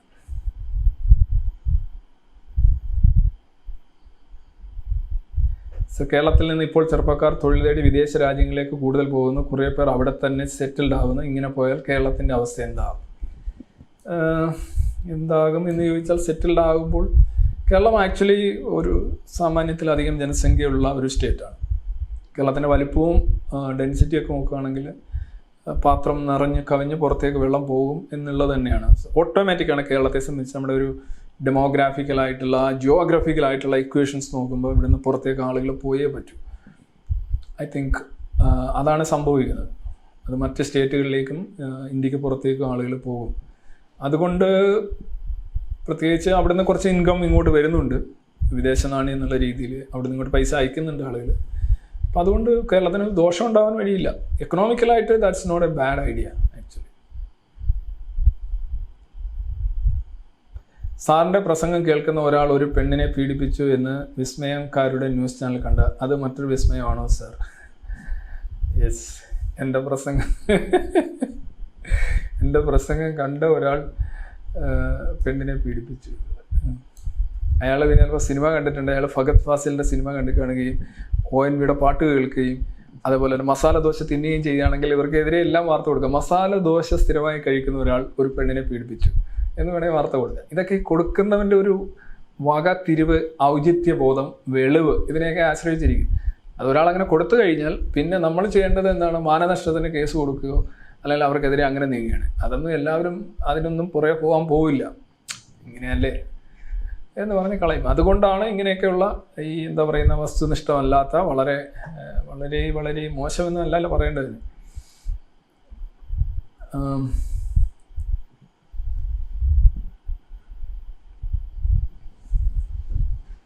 കേന്ദ്ര സർക്കാർ ഇപ്പോഴുള്ള 33% നികുതി കുറയ്ക്കാൻ സാധ്യതയുണ്ടോ? 33% നികുതി അല്ല കേന്ദ്ര സർക്കാർ ചുമത്തിയിട്ടുള്ളത്, 33 രൂപയാണ്. 1 ലിറ്റർ പെട്രോളിൻ്റെ മേലെ 33 രൂപയാണ്. അതാണ് അതിൻ്റെ ഒരു വ്യത്യാസം. ശതമാനക്കണക്കിൽ കേരളം പോലെയുള്ള സംസ്ഥാനങ്ങളാണ്, ഇന്ത്യയിലെ സംസ്ഥാനങ്ങളാണ് വാറ്റ് ചുമത്തിയിരിക്കുന്നത്. 1 രൂപ, മറ്റെന്നുള്ളത് ശതമാനം. അതുകൊണ്ട് എന്താ സംഭവിക്കുന്നതെന്ന് പറഞ്ഞു കഴിഞ്ഞാൽ ഇൻ്റർനാഷണൽ മാർക്കറ്റിൽ പെട്രോളിയം ഉൽപ്പന്നങ്ങളുടെ വില കൂടിയാലും കുറഞ്ഞാലും, ഡീലർഷിപ്പ് കമ്മീഷൻ കൂടിയാലും കുറഞ്ഞാലും, ശുദ്ധീകരണ ചാർജ് കൂടിയാലും കുറഞ്ഞാലും കേന്ദ്ര ഗവൺമെൻറ്റിന് 33 രൂപ കിട്ടും, അല്ലെങ്കിൽ 32.90 രൂപ ആണ് കിട്ടുന്നത്. അതേസമയം കേരളം പോലെയുള്ള സംസ്ഥാനങ്ങളിൽ വാറ്റ് 16% നാഷണൽ ആവറേജ്. കേരളത്തിലാണെങ്കിൽ 32ആണ്, 37, 38 ഒക്കെ ഉണ്ട്. അപ്പോൾ അവിടെ എന്താ സംഭവിക്കുന്നത് പറഞ്ഞു കഴിഞ്ഞാൽ ഈ കമ്പോണൻസ്, അതായത് ക്രൂഡ് ഓയിലിൻ്റെ വില, അതേപോലെ തന്നെ ശുദ്ധീകരണ ചാർജ്, ഡീലർഷിപ്പ് കമ്മീഷൻ, അതുപോലെ തന്നെ കേന്ദ്ര നികുതിയായിട്ടുള്ള 33 രൂപ, ഇതിൽ ഏതെങ്കിലും ഒന്ന് കൂടിക്കഴിഞ്ഞാൽ അതിൻ്റെ ഗുണം ഈ സംസ്ഥാനങ്ങൾ കിട്ടും, കേരളത്തിന് കിട്ടും. ഇപ്പോൾ കേന്ദ്രം ഒരു 20 രൂപയുടെ നികുതി അഡീഷണൽ ആയിട്ട് നാളെ രാവിലെ, ജസ്റ്റ് ഫോർ ഹൊറർ, സംഭവിക്കരുത് എന്ന് നമ്മൾ ആഗ്രഹിക്കുന്നു, ഒരു 20 രൂപയും കൂടെ മനസ്സിലാകാൻ വേണ്ടി പറയണം, 20 രൂപയും കൂടെ നികുതി എന്തെങ്കിലും ഒരു സെസ്സോ അല്ലെങ്കിൽ അഡീഷണൽ എക്സൈസ് ഡ്യൂട്ടിയോ കൂട്ടിയെന്നിരിക്കട്ടെ, ഒരു ഫാസിസം നടക്കുന്നു. അപ്പോൾ ആ 20 രൂപയുടെ 32% എന്ന് പറയുമ്പോൾ 20 രൂപയുടെ 32% എന്ന് പറയുമ്പോൾ 4, എന്നിട്ട് 4.5 രൂപ കേരളത്തിന് അധികം കിട്ടും. അതേപോലെ ഈ 33 രൂപ ഈ സെൻറ്റർ കുറച്ചിട്ട് 10 രൂപ ആക്കാന്നിരിക്കട്ടെ, 21 രൂപ കുറയ്ക്കാന്നിരിക്കട്ടെ. നാളെ രാവിലെ ജസ്റ്റ് മോഡിയുടെ അല്ലെ അവരുടെ തലയിൽ തേങ്ങ വീണു, അവർ 21 രൂപ കുറയ്ക്കുകയാണ്. അപ്പോൾ 21 രൂപ കുറയ്ക്കുമ്പോൾ സെൻറ്ററിനാണ് പോകുന്നത് 21 രൂപ. പക്ഷേ അതിൻ്റെ 32% കണ്ട് കേരളത്തിനും കുറയും. അതായത് കൂട്ടി വെച്ചിരിക്കുന്ന സംഗതിയുടെ അത്രയും ശതമാനം കേരളത്തിനും കുറയും. 23-ന് 32% എത്ര എന്നൊന്ന് ആലോചിച്ച് നോക്കുക. എണ്ണവില GSTയിൽ ഉൾപ്പെടുത്താൻ സാധ്യതയുണ്ടോ? ഇത് ഇലക്ഷൻ അടുക്കുമ്പോൾ കാണിക്കുന്ന ഗിമിക്കല്ലേ? GSTയിൽ വരാൻ സാധ്യതയില്ല. 2022 ജൂലൈക്ക് ശേഷം ഒരു പക്ഷേ വീണ്ടും ഇത് പൊക്കിക്കൊണ്ട് വന്നേക്കാം. എന്നാലും അതുവരെ എന്തായാലും GSTയിലേക്ക് പോകാനൊരു സാധ്യതയില്ല. എണ്ണവില ഇങ്ങനെ തന്നെ പോകുന്നതല്ലേ നമുക്ക് നല്ലത്, അല്ലെങ്കിൽ കൂടുതൽ വിദേശകടം എടുത്ത് മുടിയാൻ അവസരം ഒരുക്കുകയല്ലേ? എണ്ണവില ഇങ്ങനെ പോകുന്നതല്ലേ നല്ലതെന്നുള്ള ചോദ്യത്തിൽ എനിക്ക് വിരുദ്ധാഭിപ്രായമാണ്. കാരണം എന്ന് വെച്ച് കഴിഞ്ഞാൽ എന്തിനാണ് ഇങ്ങനെ പോകുന്നത്? ഇപ്പോൾ ഈ 33 രൂപയുടെ കണക്ക് വെച്ച് തന്നെ പറയുകയാണെങ്കിലും ഇപ്പോൾ 2020 മാർച്ച് എടുക്കുകയാണെന്നുണ്ടെങ്കിൽ ഒരു ബാരൽ ക്രൂഡ് ഓയിലിൻ്റെ വില $20 താഴെ പോയി. അമേരിക്കയിലൊക്കെ മൈനസായി. അവിടെയുള്ള ഈ എണ്ണ അവിടെ നിന്ന് കിണറുകളിൽ നിന്ന് സ്റ്റോർ ചെയ്യാൻ അവർക്ക് സ്ഥലമില്ലാത്തതുകൊണ്ട് നിങ്ങൾ വണ്ടി കൊണ്ടുപോയിക്കോ, അങ്ങോട്ട് പൈസ തരാമെന്ന് പറഞ്ഞ് അവസ്ഥയുണ്ടായി മാർച്ചിൽ. പക്ഷേ ജൂലൈ ആയപ്പോഴത്തേക്ക് ഈ $20, $17, $16 ഒക്കെ പെർ ബാരലായിരുന്നത് 65-70 വന്നു. ഇപ്പോൾ 75 ഇപ്പോൾ സെപ്റ്റംബർ മാസം ഞാൻ നോക്കിയപ്പോൾ. അപ്പോൾ ഈ $17, $15 ആകുമ്പോൾ നമുക്കതിൻ്റെ ഗുണം കിട്ടണ്ടേ?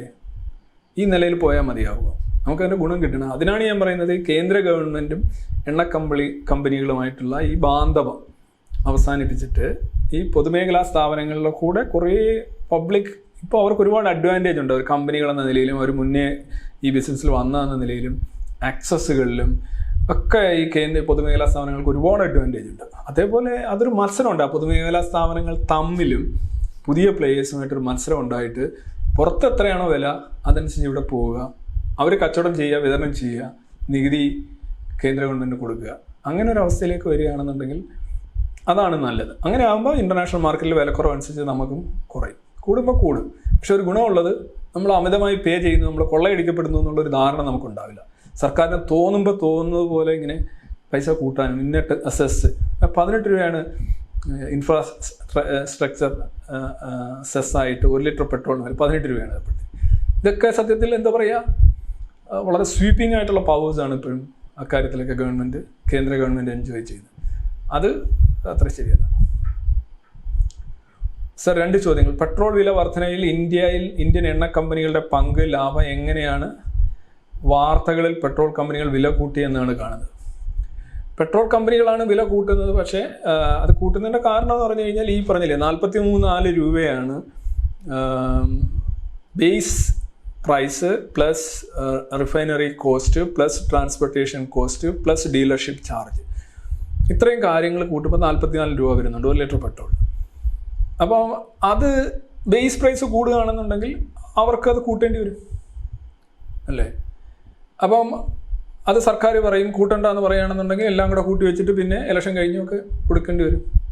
അപ്പോൾ അവർക്ക് ലാഭം കിട്ടണമെന്നുണ്ടെങ്കിൽ അവർ international price, crude oil price അനുസരിച്ച് അവർ കൂട്ടും, മറ്റ് ഡീലർഷിപ്പ് എല്ലാം അനുസരിച്ച് അവർ കൂട്ടിയെങ്കിലേ അവർക്ക് നിൽക്കാൻ പറ്റുള്ളൂ. അല്ലെന്നുണ്ടെങ്കിൽ ഈ എണ്ണ കമ്പനികളെല്ലാം 8 നിലയിൽ പൊട്ടും.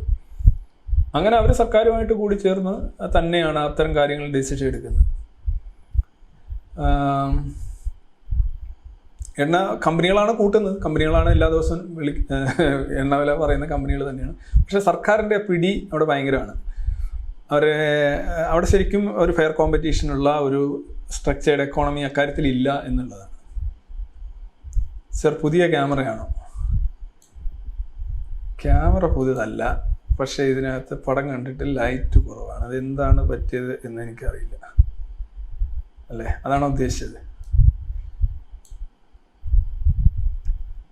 അതെന്തോ സെറ്റിങ്സ് അങ്ങനെ മാറിയതായിരിക്കാം എന്ന് ഞാൻ ഊഹിക്കുന്നു. Okay.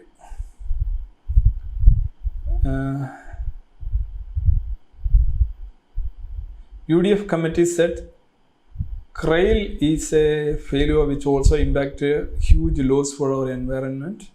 Don't you think that it is necessary for people of our state for a speedy public transport? Yes, എനിക്ക് ഇത്തരത്തിലുള്ള ഈ പുതിയ ഇപ്പോൾ സൂപ്പർ ഹൈവേ, എക്സ്പ്രസ് ഹൈവേ തൊട്ടുള്ള കാലഘട്ടത്തിൽ അന്നൊക്കെ ഇത് വരുമ്പോൾ അതിനെതിരെയൊക്കെ സംസാരിക്കുകയും ഡിബേറ്റുകളൊക്കെ നടത്തുകയും ചെയ്തിട്ടുള്ള ഈവൻ ഞാൻ പോലും ചെയ്തിട്ടുണ്ട്. പക്ഷെ അതന്ന് ശരിക്കും അത് ഉണ്ടാക്കുന്ന ഭീതി വ്യാപാരം, അതിനെക്കുറിച്ച് സ്ഥലമെടുക്കുക സംബന്ധിച്ച് ഒരുപാട് കാര്യങ്ങളെ സംബന്ധിച്ച് നമ്മുടെ വളരെ നെഗറ്റീവായിട്ടാണ് നമ്മൾ ഇപ്പോഴും ചിന്തിക്കുന്നത്.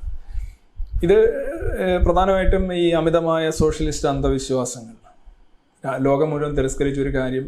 അതായത് ഇവർക്കെല്ലാം കൂടുതൽ ഈ മാനവികവാദികൾ എന്ന് പറയുന്നില്ല, മാസ് മാനവികത ഉണ്ട് എന്ന് തെളിയിക്കാനായിട്ട് അതില്ലാത്തവർ നടത്തുന്ന ഒരു എന്താ പറയുക, പുരുഷൻ്റെ പ്രസവവേദന പോലെയുള്ള ചില കാട്ടിക്കൂട്ടലുകളാണ് പലപ്പോഴും ഇത്തരം തെറ്റായിട്ടുള്ള തീരുമാനങ്ങളും അപക്വമായിട്ടുള്ള പോപ്പുലിസങ്ങളും ഒക്കെ മുന്നോട്ട് വെക്കാനൊരു കാരണം. അത് കുറേ കഴിയുമ്പോൾ മനസ്സിലാവും, ബസ് ഇങ്ങനെ പോയിക്കൊണ്ടേയിരിക്കുന്നു എന്ന് മനസ്സിലാവും.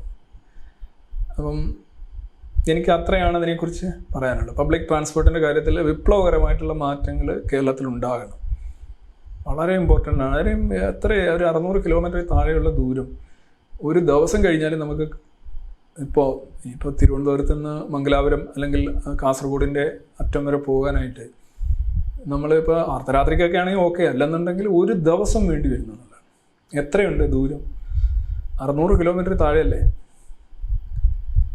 ഒരു മണിക്കൂറിൽ 800 ഒക്കെ കിലോമീറ്റർ ഓടുന്ന ട്രെയിനുകളും 300, 400 എന്നൊക്കെ പറഞ്ഞാൽ വളരെ കോമൺ ആണ്. 1-2 മണിക്കൂർ മാത്രം ആവശ്യമുള്ള യാത്രയ്ക്കാണ് നമ്മൾ ഒരു ദിവസം തന്നെ എടുക്കുന്നത്, അല്ലെങ്കിൽ കുറഞ്ഞ 10-16 മണിക്കൂർ എടുക്കും. നമ്മുടെ സമയത്തിനൊരു വിലയില്ലേ? നമുക്ക് ആകെ ഉള്ളത് സമയമാണ്. ഒരു ജീവിതം എന്ന് പറയുന്നത് സമയം തന്നെയാണ്. ബാക്കിയിരിക്കുന്ന സമയത്തെക്കുറിച്ചുള്ള സ്വപ്നങ്ങളാണ് നമുക്കെല്ലാം ഉള്ളത്. സമയമല്ലാതെ ഒന്നുമില്ല. അതെങ്ങനെ ട്രാൻസ്ലേറ്റ് ചെയ്യുന്നു എന്നുള്ള all we have is time. നമ്മുടെ പൊസഷൻ എന്ന് പറയുന്നത് സമയമാണ്. ആ സമയം ഈ പറയുന്ന ഇത്രയും ദൂരം ഒരു യാത്രക്കായിട്ട് നീട്ടി വെക്കുന്ന ഒരു ജനത, അങ്ങനെ മതിയെന്ന് തീരുമാനിക്കുന്ന ഒരു ജനത റിഗ്രസീവ് ആണ് എന്ന് പറയുന്നതിൽ യാതൊരു തെറ്റുമില്ല. നമ്മൾ മുന്നോട്ട് പോകണം. സർ, പട്ടാള ഭരണം എന്താണ്? അത് കേരളത്തിൽ വന്നാൽ നാട്ടിലെ അഴിമതി തീരുമോ? പട്ടാള ഭരണം വന്നാൽ പിന്നെ പട്ടാളത്തിലെ അഴിമതിയെക്കുറിച്ചായിരിക്കും നമ്മൾ സംസാരിക്കുന്നത്. പിന്നെ നിങ്ങളുടെ സ്വാതന്ത്ര്യം പോകും. അത് ജനാധിപത്യവുമായി ബന്ധപ്പെട്ട കാര്യമല്ല. പട്ടാള ഭരണം പലപ്പോഴും വരുന്ന എവിടെയൊക്കെയാണ്? ഈ പല ആഫ്രിക്കൻ രാജ്യങ്ങളിലും പട്ടിണി രാജ്യങ്ങളിലും, അതുപോലെ പാകിസ്ഥാനിലെ അള്ള ആർമി, അതുപോലെ തന്നെ ഇതൊക്കെയാണ് പാകിസ്ഥാനിലെ പ്രധാനപ്പെട്ട. അമേരിക്ക ഇതായിരുന്നു. ഇപ്പോൾ അമേരിക്ക ഇച്ചിരി ഇതായിട്ട് മാറിയിട്ടുണ്ട്. 3A ആണ് പാകിസ്ഥാനിൽ. അപ്പോൾ പട്ടാള ഭരണം, ഏകാധിപത്യ ഭരണങ്ങളിലൊക്കെ വരുമ്പോൾ നിങ്ങൾ ഒരുപാട് നിങ്ങളുടെ ജനാധിപത്യപരമായിട്ടുള്ള അവകാശങ്ങൾ നഷ്ടപ്പെടുകയാണ് ചെയ്യുന്നത്. അത് മനസ്സിലാക്കാതെ പലരും പറയുക പട്ടാള ഭരണം വന്നു കഴിഞ്ഞാൽ വളരെ ഇങ്ങനെയൊന്നുമല്ല, രാഷ്ട്രീയക്കാർ അങ്ങനെയല്ല. ഓരോന്നിനും അതിൻ്റേതായിട്ടുള്ള പ്രശ്നമുണ്ട്. ഇപ്പോൾ രാഷ്ട്രീയത്തിൽ അല്ലെങ്കിൽ ജനാധിപത്യത്തിലെ ഒരു പ്രശ്നം എന്ന് പറഞ്ഞു കഴിഞ്ഞാൽ അഴിമതി, മറ്റു കാര്യങ്ങൾ, കെടുകാര്യസ്ഥത, ഒരുപാട് കാര്യങ്ങളുണ്ടാവും. പക്ഷേ അതേസമയം അവിടെ കുറേ ഗെയിൻസ് ഉണ്ട്. നിങ്ങൾക്ക് അഭിപ്രായം പറയാനായിട്ടുള്ള സ്വാതന്ത്ര്യം, ജനാധിപത്യപരമായിട്ടുള്ള അവകാശങ്ങൾ, പൗരാവകാശങ്ങൾ, അതൊക്കെ ഏറ്റവും കൂടുതലുള്ള ജനാധിപത്യത്തിലാണ്. അപ്പോൾ പട്ടാള ഭരണം എന്ന് പറയുന്നത് ഒരിക്കലും ഒരു ചിന്തിക്കേണ്ട കാര്യമേ അല്ല.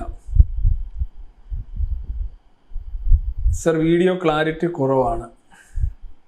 എനിക്ക് എന്താണ് എൻ്റെ കാരണമെന്ന് അറിയില്ല, നോക്കട്ടെ.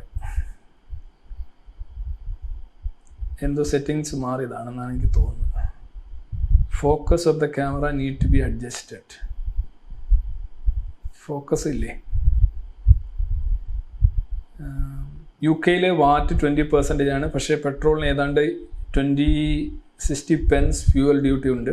അതായത് ഇന്ത്യ ചെയ്യുന്ന അതേ കൊള്ള എല്ലാ രാജ്യങ്ങളിലും ഉണ്ട്. അതാണ് അതൊരു വിഷയം തന്നെയാണ്. ഇത് ഇന്ത്യ മാത്രം ചെയ്യുന്നൊരു കാര്യമല്ല പെട്രോളിലും ഡീസലും കയറി പിടിക്കുന്നത്. അത് ഇന്ത്യയിലെ അയൽ രാജ്യങ്ങൾ ചെയ്യാറുണ്ട്. അതേപോലെ തന്നെ ലോകമെമ്പാടുള്ള, പ്രത്യേകിച്ച് ബ്രിട്ടനിൽ അത് വളരെ കറക്റ്റായിട്ടുള്ള കാര്യമാണ്. വെളിച്ചം കുറവ്. അതെന്തായാലും എനിക്കിനിപ്പോൾ എണീച്ച് പോയി സെറ്റ് ചെയ്യാൻ പറ്റത്തില്ല. എന്തായാലും ഇന്നത്തെ ദിവസം ഇങ്ങനെ പോട്ടെ.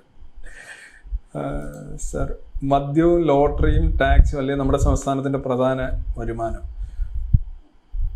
വലിയ സാക്ഷരത ഉണ്ടെന്ന് അവകാശപ്പെടുന്നത് നമുക്ക് യഥാർത്ഥത്തിൽ ഇതൊരു അപമാനമല്ലേ? അപമാനമല്ലേ എന്നൊക്കെ ചോദിച്ചു കഴിഞ്ഞാൽ ഞാൻ പറയില്ലേ, നികുതി കളക്ട് ചെയ്ത്, നികുതി പൈസ വേണം. മദ്യവും പെട്രോളും ലോട്ടറി എന്നൊക്കെ പറയുന്ന സാധനം അപ്പോഴേ പൈസ റെഡിയായിട്ട് കിട്ടും. മറ്റേതൊക്കെ കളക്ട് ചെയ്യണം. നല്ലൊരു എഫിഷ്യൻ്റ് ആയിട്ടുള്ള ടാക്സ് കളക്ഷൻ മെക്കാനിസം ഉണ്ടാവണം, എഫിഷ്യൻസി അതിനകത്ത് ഉണ്ടാവണം.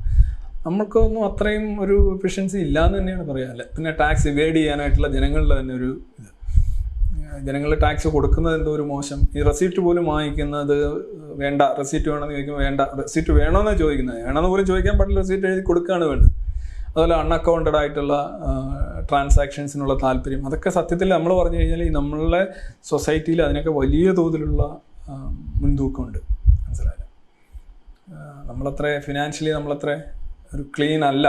അത് അങ്ങനെ ഒരു സംസ്കാരം ഉണ്ടായിട്ട് വേണം ആളുകൾ പറയണം. നിങ്ങളിപ്പോൾ ബാങ്ക് ട്രാൻസാക്ഷൻസ് നടത്തുക, അതുപോലെ തന്നെ റെസിപ്റ്റ് വാങ്ങിക്കുക, ടാക്സ് അടയ്ക്കുക, ഇതൊക്കെ എനിക്കൊന്ന് വളരെ ചെറിയ ക്ലാസ്സുകളിൽ ഉൾപ്പെടുത്തേണ്ട ഒരു കാര്യമാണ്. ഈ സാമ്പത്തികമായ സുതാര്യത, സാമ്പത്തികമായ അച്ചടക്കം, അതൊക്കെ പ്രൈമറി ക്ലാസ്സുകളിൽ തന്നെ പഠിപ്പിക്കണം. നമ്മൾ നികുതി കൊടുക്കണം. നികുതി കൊടുക്കുന്നത് എന്ന് പറയുന്നൊരു വലിയൊരു കാര്യമാണ്. നികുതി ഒഴിവാകുന്നത് എന്ന് പറയുന്നൊരു ക്രൈമാണ്. അതുപോലെ തന്നെ എല്ലാ ട്രാൻസാക്ഷൻസും ബില്ലും റെസിപ്റ്റും ഉണ്ടായിരിക്കണം. ബാങ്ക് വഴി വേണം ട്രാൻസാക്ഷൻ നടത്തുക. ഇതൊക്കെ ഇങ്ങനെയൊക്കെയുള്ള കുറേ കാര്യം, ബാങ്കിങ് ഹാബിറ്റ്സ്, ഇതൊക്കെ ഇങ്ങനെ വർദ്ധിപ്പിച്ചുകൊണ്ട് വരിക എന്നുള്ളത് വളരെ അത്യാവശ്യമായിട്ടുള്ള കാര്യം. ഈ വീഡിയോയിൽ എന്താ ഒരു വ്യത്യാസം എനിക്കറിയില്ല. എൻ്റെ എന്തോ സംതിങ് റോങ് ഉണ്ട്. എനിക്ക് തോന്നി ഇതിൻ്റെ സെറ്റിങ്സ് എന്തോ മാറിക്കിടക്കുകയാണ്. ഓക്കെ, ഞാൻ ഇതുകൊണ്ട് ഇന്നിപ്പം പെട്ടെന്ന് നിർത്താം. Last week you said that atheists don't have arrogance but have scientific temper and free thinkers. But communists are atheists, but they don't have any scientific temper, or aren't they free thinkers? Communists, free thinkers? No way. Because communism is basically a religion. They believe in the ideology which is akin to religion in many ways. പല കാര്യങ്ങളിലും മതസമാനമായിട്ടുള്ള കാര്യങ്ങളാണ് communism അല്ല Marxism മുന്നോട്ട് പോകുന്നത്.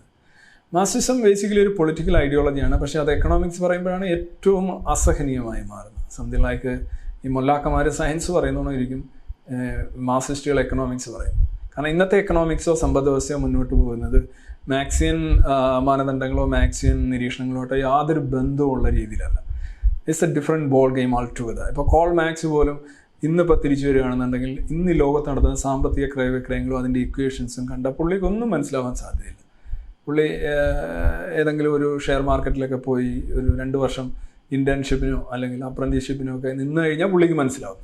അത് ഡാർവിൻ്റെ കാര്യത്തിൽ നമ്മൾ പറയാറുണ്ട്. ഡാർവിൻ ഇന്ന് വന്ന് പരിണാമ സിദ്ധാന്തം ഒന്നേന്ന് പഠിക്കേണ്ടി വരും. ആരും ഡാർവിൻ പറഞ്ഞ തത്വത്തിൽ ശരിയാണെങ്കിലും ഇന്നത്തെ മോളിക്കുലർ ബയോളജി ആയാലും അതേപോലെയൊക്കെയുള്ള ജെനറ്റിക്സ് ആയാലും അവിടെയൊക്കെ ഉണ്ടായിട്ടുള്ള മാറ്റങ്ങൾ വെച്ച് നോക്കുമ്പോൾ ഡാർവിൻ ഇന്നൊരു പരിണാമത്തിൻ്റെ പരീക്ഷ എഴുതിയാലും പുള്ളി ജയിക്കില്ല.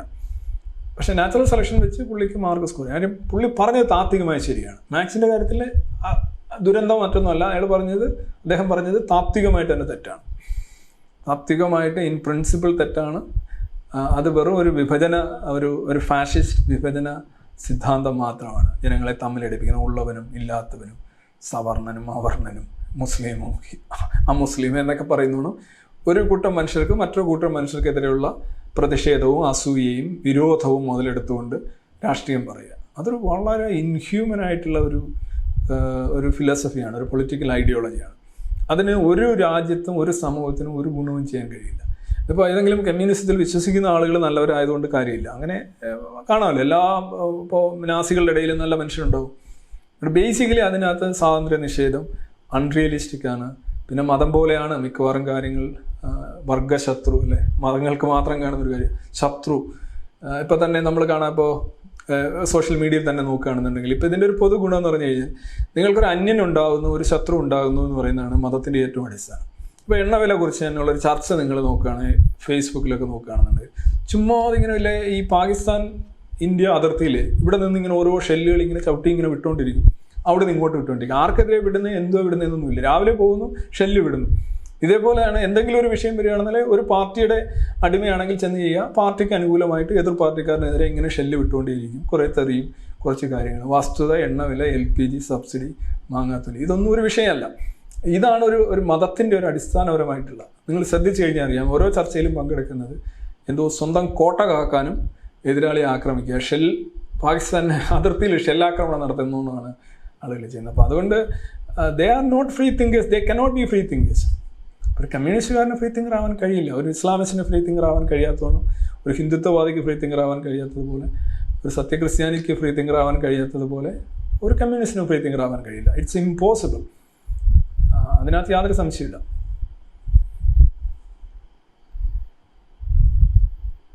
പിന്നെ നിരീശ്വരവാദി അല്ലേ എന്നൊരു ചോദ്യം. നിരീശ്വരവാദിയായിട്ടുള്ള കമ്മ്യൂണിസ്റ്റുകാർ ഉണ്ട് എന്ന് പറയാം. പക്ഷേ നിരീശ്വരവാദം it should lead to science, scientific way of collecting evidence and taking decisions on the basis of evidence. ആ ഒരു തലത്തിലേക്ക് എത്തിച്ചേർന്നെങ്കിൽ മാത്രമേ നിങ്ങൾക്കൊരു എയ്ത്തീസ്റ്റ് എന്ന് വിളിക്കാൻ കഴിയൂ. അല്ലാതെ വേറെ ഏതെങ്കിലും ഒരു കാര്യമില്ല, ചാത്തനില്ല, പക്ഷേ പണ്ട് ഒരു ദൈവമില്ല, ഒരു ദൈവങ്ങളില്ല, പക്ഷേ അള്ളാഹ് ഉണ്ട് എന്ന് പറയുന്ന രീതിയിലുള്ള നിരീശ്വരവാദം, അതാണ് ഒരുപക്ഷെ കമ്മ്യൂണിസം മുന്നോട്ട് പോകുന്നത്. അപ്പോൾ എന്തായാലും ഇന്നത്തെ വെളിച്ചക്കുറവ് കാരണം കളി നിർത്തിവെക്കുന്നു. കാരണം എന്താണ്, കളി മൂലം മഴ മാറ്റി വെച്ചു എന്ന് പറഞ്ഞു. ഇന്നത്തെ വെളിച്ചക്കുറവ് കാരണം ഇന്നത്തെ കുറേ ചോദ്യങ്ങളുണ്ട്. ഐ എം എക്സ്ക്യൂസിലി ശ്രീലങ്കയിലേക്ക് പറയാം. കുറേ ചോദ്യങ്ങളുണ്ട്, അത് അടുത്ത ലൈവിൽ പരിഗണിക്കാം. എല്ലാവർക്കും നമസ്കാരം. Thank you.